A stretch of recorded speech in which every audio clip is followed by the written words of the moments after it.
Hey Fiero fans, in the car this morning on my way to work, and I hadn't put out a video in a while, so I thought I'd do it.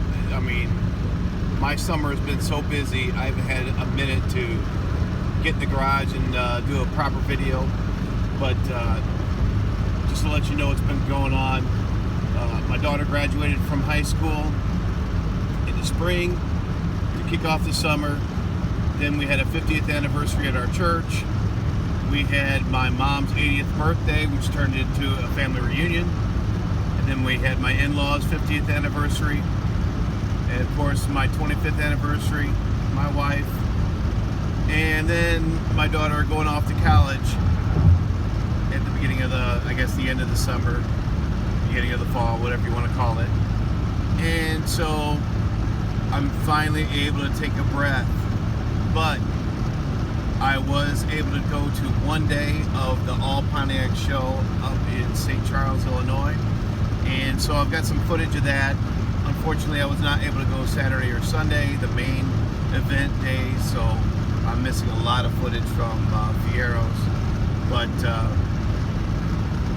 I plan on going to St. Charles on Saturday to Fiero.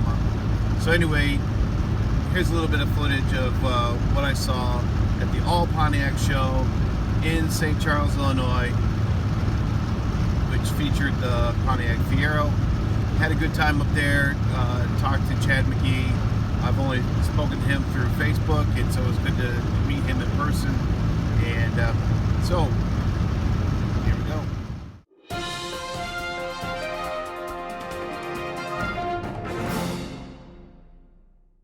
This indoor showroom was just full of Pontiacs of all ages, all types. Of course, they had all the GTOs lined up at the very beginning.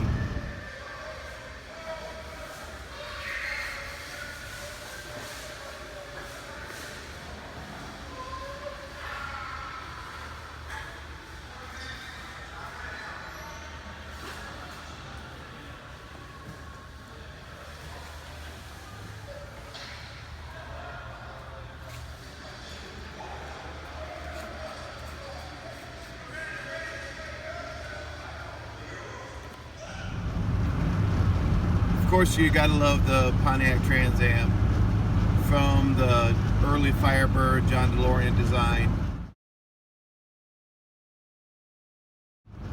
to the Trans Am of the Bandit films.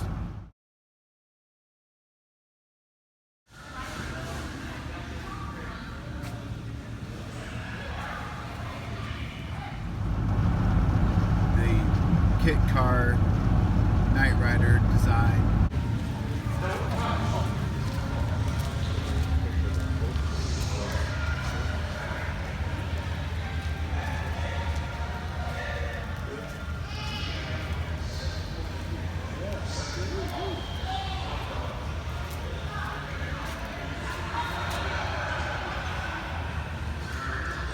Knight Industries 2000.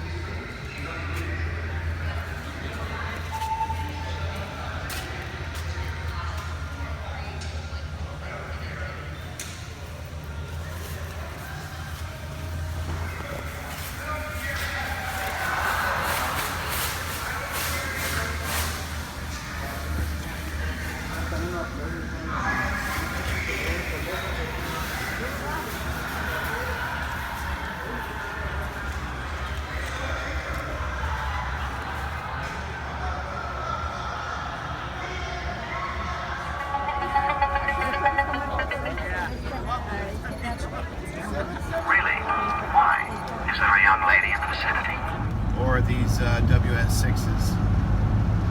Firebirds are always one of my favorites.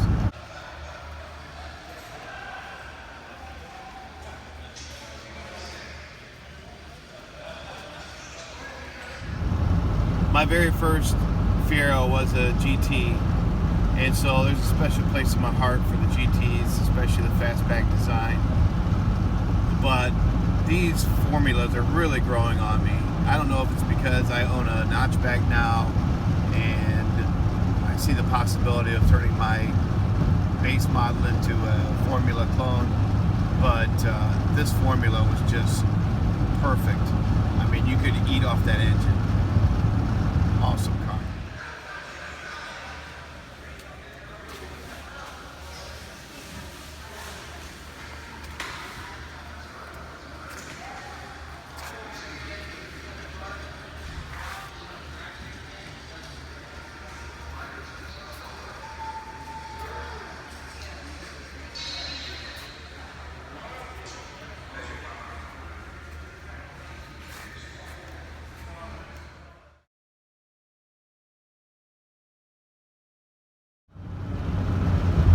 I would love to get my hands on one of these Grand Prix.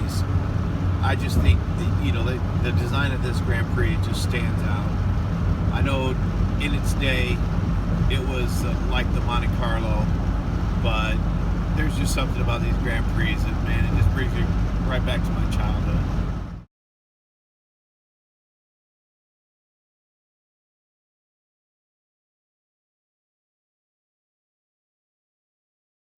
No doubt you've heard of the mid-engine Corvette. Traditionally, the Corvette was a front-engine car, and this year they got it right and put the engine in the back of mid-engine design. We can have a whole episode devoted to the mid-engine Fiero versus the mid-engine Corvette, and that's something you would like me to talk about, because I'm ready to go, honestly. If you want my thoughts on the mid-engine Corvette and the mid-engine Fiero, we can talk about that. But anyway, if there could be a mid-engine Corvette, why not a front-engine Fiero? So here it is, folks, the front-engine Fiero. I don't know how, I don't know why, but this is, to me, this is just awesome. Someone really loves this Fiero, and man, I gotta hand it to them. They did an awesome job on this.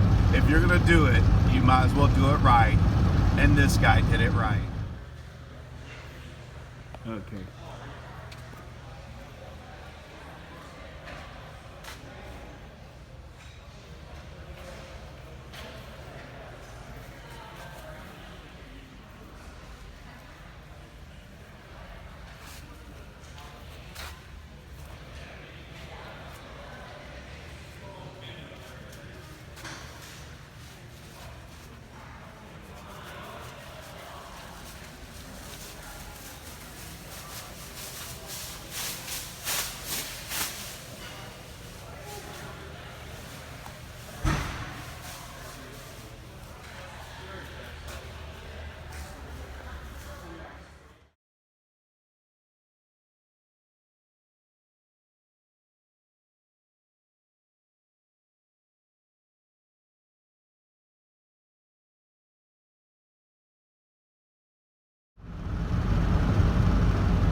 I don't know how many people recognize this car, but it's the Pontiac Can-Am, and it was named after the race, the Can-Am races. But this is one of the last true muscle cars. Now, you may not recognize it as a muscle car. It's not a, it's not a CUDA. It's not, what traditionally what you think of when you think of a muscle car. But this had a big 400 engine in it, and I didn't have a Can-Am, but I did have a Buick Regal with the 400 in it, and I can tell you, that's a fast car.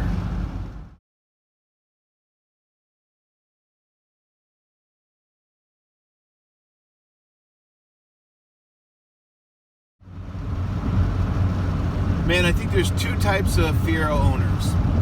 There's the guy like me who just can't stand it when someone calls the Fiero the fiery Fiero and mocks the 1984 cars that caught fire. But then there's the Fiero owner that just embraces it and says it is what it is. Some of them did catch on fire. Fiero sounds like fire, and they just go with it. Hey, kudos to them. This person obviously took a lot of time and energy and money and decals and built the fiery Fiero.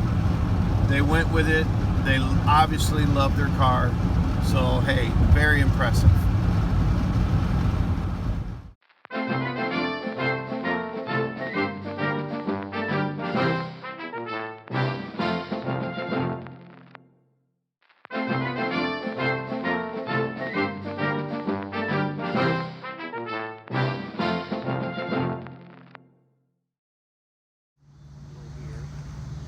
Okay, I'm at the Indian Uprising here in St. Charles, Illinois, and just got off work an hour ago and drove here. Unfortunately, I'm not going to be able to be here for Saturday, but I had to be a part of it, so I just drove in tonight. The GT. This is Chad McGee's car. He drove it here from South Carolina.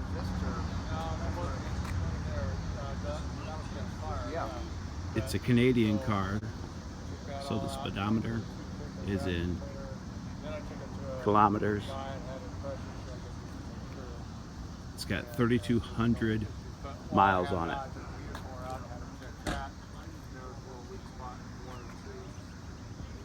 And this car, I love that color. It's just a beautiful color.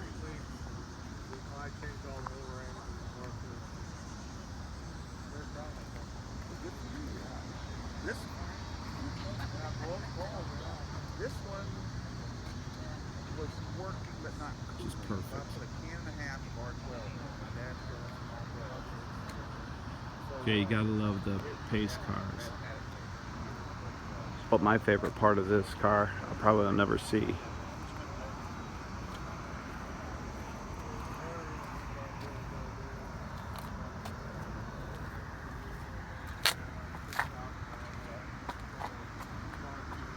M8. Love it.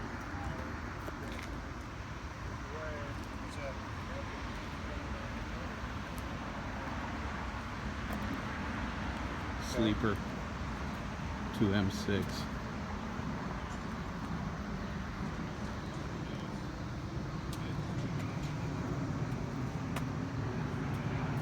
Wow. These rims shined up perfectly. Okay.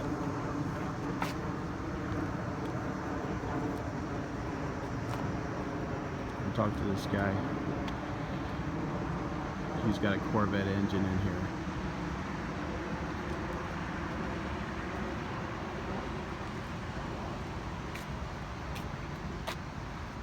Of course, this scab had to come. Hey, I'm just happy to be here.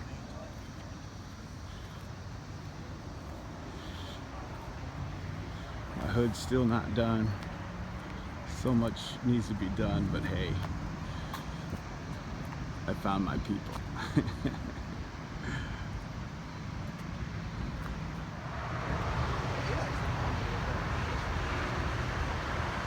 Formula.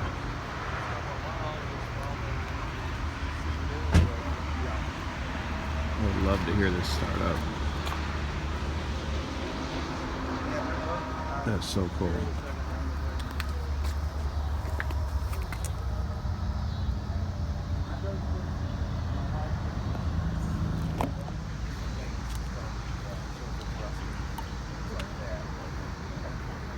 We're at an all Pontiac show.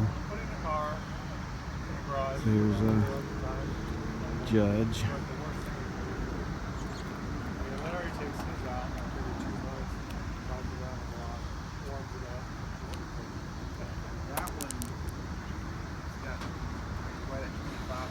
Gotta love the red ones.